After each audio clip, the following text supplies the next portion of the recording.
senador demócrata por el estado de Nueva Jersey, Bob Menéndez, fue condenado este martes por 16 cargos criminales ante un tribunal federal en Manhattan. Menéndez es acusado de soborno, obstrucción de justicia y actuación como agente extranjero. Desde el Senado piden su renuncia. Tenemos reporte desde Estados Unidos.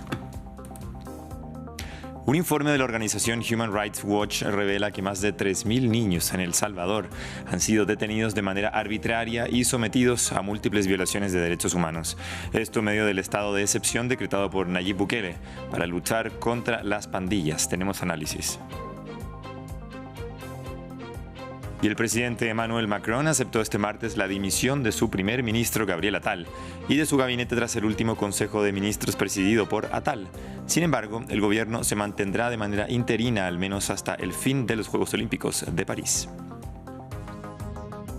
Revisamos las noticias nuevamente y actualizamos en France 24. Soy Francisco Velasco de la Fiera. Es un gusto estar con ustedes. Iniciamos en Estados Unidos. Este martes, el senador demócrata Bob Menéndez fue condenado por 16 cargos criminales en un juicio en Nueva York que duró 9 semanas. Menéndez, de 70 años, se había declarado inocente de los cargos que incluía soborno, actuar como agente extranjero y obstruir a la justicia. Ante la noticia, el líder de la mayoría en el Senado, Chuck Schumer, pidió la renuncia de Menéndez. Desde Manhattan, nuestra corresponsal Mamen Sala nos amplía. Bob Menéndez acaba de ser declarado culpable de 16 cargos por un jurado relacionados con haber aceptado sobornos para favorecer al gobierno egipcio y por haber utilizado su cargo para favorecer también la situación a 3 empresarios de Nueva Jersey que también han sido juzgados en esta causa y también enfrentan penas de prisión. El senador se enfrenta a cargos que tienen un máximo de 20 años. En total, por estos 16 delitos por los que ha sido condenado, se enfrenta a un total de 222 años de prisión. Es muy probable que los recurra y que se queden reducidos a menos, pero eso no lo sabremos hasta el próximo 29 de octubre, que tendrá lugar la lectura de sentencia. Se trata de un proceso que ha durado poco más de un mes, en el que el jurado ha tardado alrededor de 12 horas en tomar una decisión de culpabilidad, y hemos de recordar que no es el primer caso de corrupción en el que se acusa a Menéndez. Ya estuvo implicado en un caso similar en el 2015 por intentar favorecer con su influencia y su posición al gobierno dominicano. En aquel entonces salió más o menos ileso de ese golpe en cuanto a lo que se refiere a su carrera política, pero aquí muchos ya hablan de que este es el fin de esa carrera política que tiene una longevidad de más de 4 décadas. En este proceso también se iba a juzgar a su esposa, pero finalmente no se ha hecho porque ha tenido que someterse a una operación por cáncer de mama, así que es uno de los casos también que está pendiente, juzgar a su esposa. En este caso, que como digo, comenzó la investigación hace aproximadamente un año, en septiembre pasado, los investigadores encontraron en la casa de Menéndez al menos 13 lingotes de oro y $70.000 en la caja fuerte de su esposa, además de mucho más dinero también escondido en zapatos y en cajas. A partir de ahí comenzó una investigación que prácticamente ha llegado hasta hoy con esta condena de culpabilidad y, como digo, estaremos a la espera de que el juez decida una sentencia con un máximo de 222 años de prisión. La cadena de noticias CNN informó que autoridades estadounidenses recibieron hace unas semanas información de inteligencia respecto de un complot organizado por Irán para asesinar a Donald Trump. La información cobra especial relevancia después del intento de homicidio en el que el expresidente salió herido, como vemos ahora en pantalla, lo que ha llevado al servicio secreto a aumentar la seguridad alrededor del expresidente.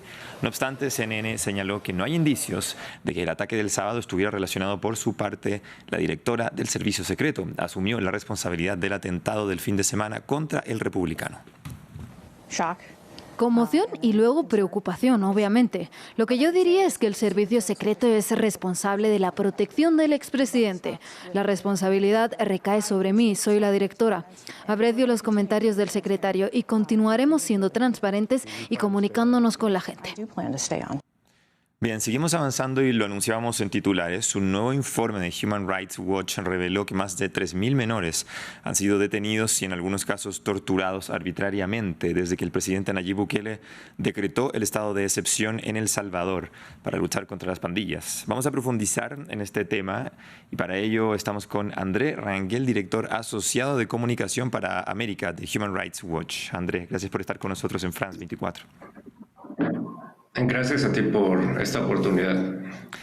Quiero comenzar preguntándote, ¿qué más revela el informe de su organización sobre la situación de los menores en El Salvador en el contexto del régimen de excepción?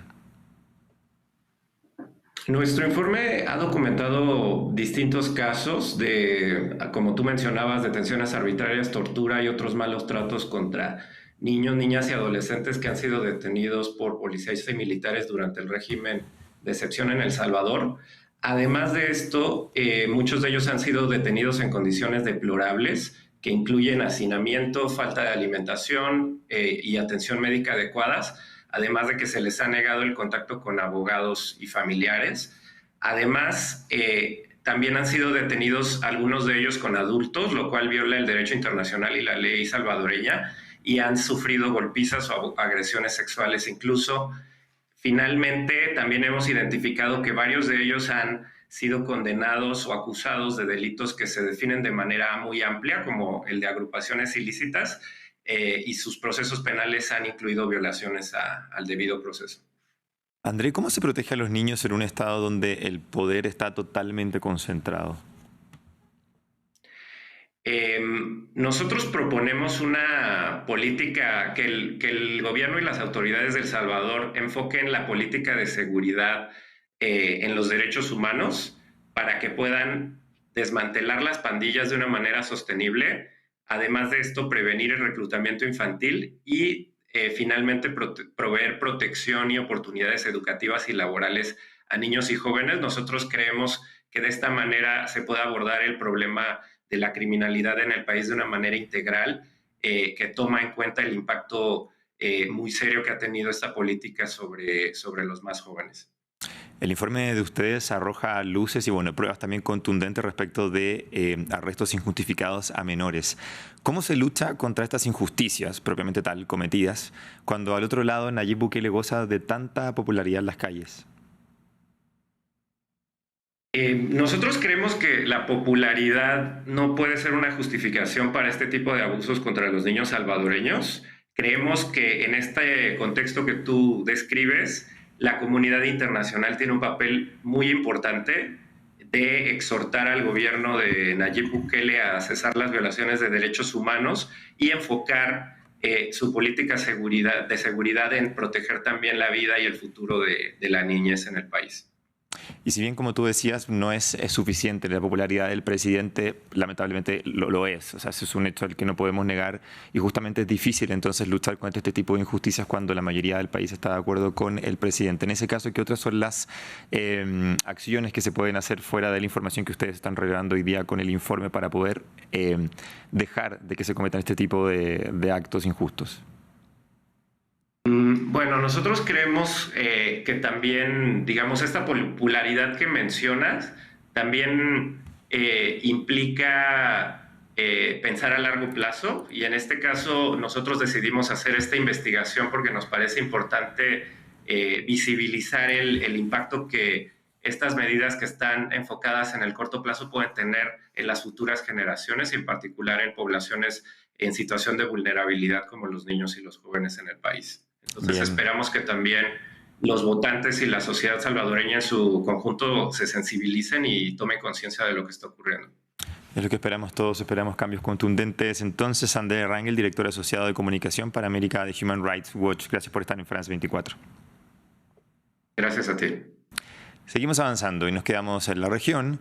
El gobierno del presidente Gustavo Petro decidió poner fin al alto al fuego que mantenía hasta ahora con la principal disidencia de las FARC, comandada por alias Iván Mordisco. Se trata del Estado Mayor Central con el que el gobierno colombiano rompió el cese de hostilidades debido a sus constantes ataques a la población civil y la policía.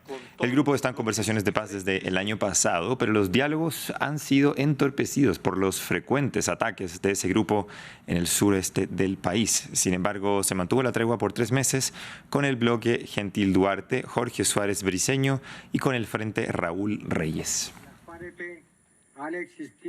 Continuamos ahora desde Perú. El expresidente Pedro Castillo, detenido por el fallido golpe de Estado del 7 de diciembre de 2022, acaba de inscribir al movimiento político Todo con el Pueblo ante el Jurado Nacional de Elecciones. Con este, aspirará a la presidencia del país en 2026. La presentación de los documentos necesarios para la inscripción la hizo a través de su abogado William Paco Castillo, quien dio a conocer la noticia. Desde Lima, nuestro corresponsal Francisco Zacarías nos entrega más detalles. El expresidente Pedro Castillo, quien se encuentra cumpliendo prisión preventiva, también postulará a las elecciones del 2026. William Paco Castillo, abogado del exmandatario, reveló que por órdenes del exgobernante inscribió la candidatura al Jurado Nacional de Elecciones. Días atrás, Pedro Castillo, mediante una carta, anunció que decidió asumir el liderazgo del partido Todo por el Pueblo. Sin embargo, Castillo tiene 2 impedimentos legales. La Constitución de Perú prohíbe la reelección inmediata de un presidente y además el ex jefe de Estado se encuentra detenido por el fallido intento del cierre del Congreso del año 2022, pero su abogado señala que Castillo sí se encuentra habilitado porque no le permitieron cumplir su mandato de 5 años y fue destituido cuando iba por el primer año de gestión, y esto no constituye una reelección inmediata. El letrado también señaló que la situación legal de Pedro Castillo es de detenido y no de condenado por la justicia, y por lo tanto sí puede postular a la presidencia. Pero algunos juristas advierten que la candidatura será rechazada por las autoridades. Es por eso que sus colaboradores manejan un plan B que contempla postular a Pedro Castillo a la vicepresidencia o al Senado. Para las elecciones del 2026 ya hay 30 partidos inscritos y otros 20 en proceso. La población todavía no expresa sus preferencias, pero los analistas señalan que la campaña electoral será muy entretenida porque habrá candidatos de todo tipo. Este martes, el presidente de Francia, Emmanuel Macron, aceptó la dimisión de su gobierno, que seguirá desempeñando sus labores de manera interina hasta la formación de uno nuevo. La decisión se tomó 2 días antes de la reunión inaugural de la nueva Asamblea Nacional. Alba Santana nos cuenta más. Es un paso al frente para la formación de un nuevo gobierno en Francia, después de las elecciones legislativas. Este martes, los ministros de Macron finalmente presentaron su dimisión y la presidencia de la República la aceptó. El señor Gabriel Attal ha presentado la dimisión del gobierno al presidente de la República, quien la ha aceptado hoy. Él y los miembros del gobierno continuarán gestionando los asuntos cotidianos hasta que se nomine un nuevo gobierno. En París se vio salir del Palacio del Elíseo el primer ministro Gabriel Attal, junto al resto de ministros. Quizás el más simbólico, Gérald Darmanin, ministro de Interior, que se sacó la corbata al salir del edificio. No obstante, a pesar del gesto de Darmanin, este gobierno aún no ha llegado a su fin. Deberá seguir desempeñando sus labores en funciones hasta que se designe uno nuevo. Actualmente todos los ojos están puestos en la coalición de izquierda Nuevo Frente Popular, que fue la que logró más escaños en estos comicios. Pero sumida en disputas internas, sus partidos aún no han logrado ponerse de acuerdo en su candidato a primer ministro. Una situación que deja al gobierno francés en el aire, después de que el presidente Emmanuel Macron asegurara que solo nombrará a un nuevo primer ministro si alguna coalición logra una mayoría sólida en la Asamblea Nacional. Ahora vamos con noticias relacionadas con la guerra en Gaza, y es que los más recientes ataques del ejército israelí en el centro y sur del enclave han cobrado la vida de al menos 57 personas, entre ellas al menos 23 muertos en una escuela del campo de refugiados en Nuseirat.